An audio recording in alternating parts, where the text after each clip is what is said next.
Here's a section of 5 short videos uploaded by Subboor Ahmad from his talk with Aron.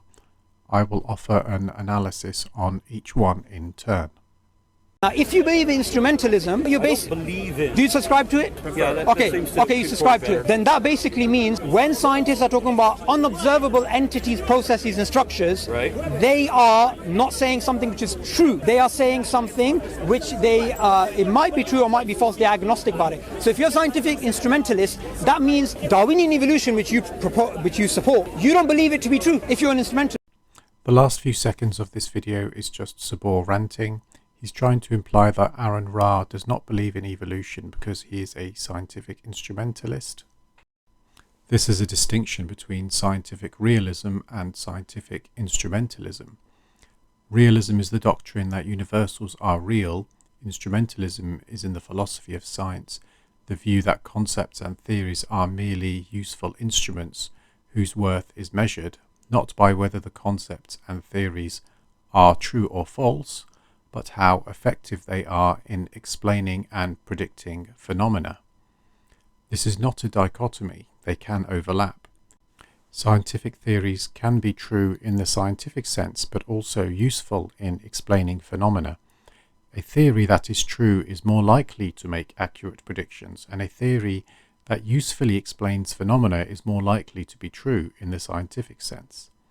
So Subboor is totally wrong in his criticism of Aron-Ra's position on evolution. You're trying to make a submarine fly, and this is why it's not going to fly. Because in your videos, you subscribe to methodological naturalism, correct? For science, yes, obviously. Yes. And now you're asking Josh for scientific evidence of God? Yes. Do you realize they contradict each other, these two things? You're contradicting yourself by saying we subscribe to methodological naturalism. He had evidence of God, scientific evidence. I'm saying he does not. Methodological naturalism means only accepting natural causes when working within the scientific method. It does not mean that there are only natural causes.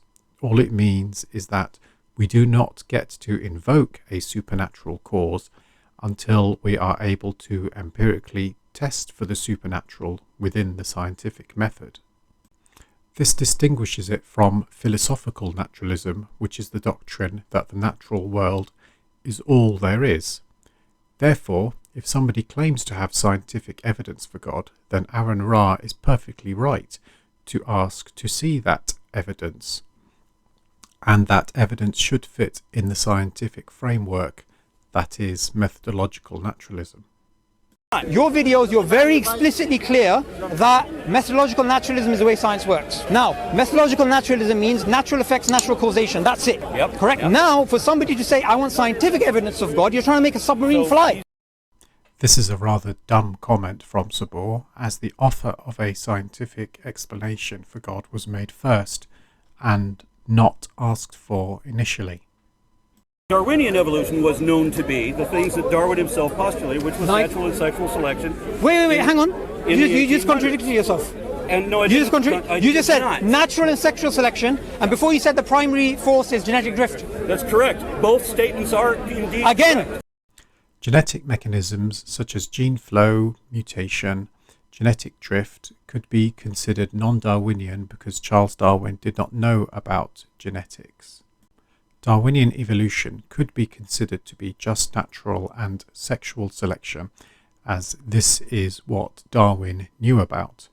However, scientists have reconciled all of these genetic mechanisms with natural selection within a Darwinian framework.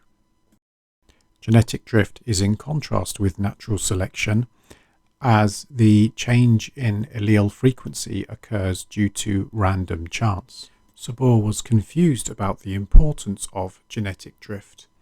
This is an issue that has created vigorous debates, but in more recent times, genetic drift is acknowledged to be a much more significant factor driving evolution, especially in smaller populations, where a population bottleneck can occur, and also in the founder effect.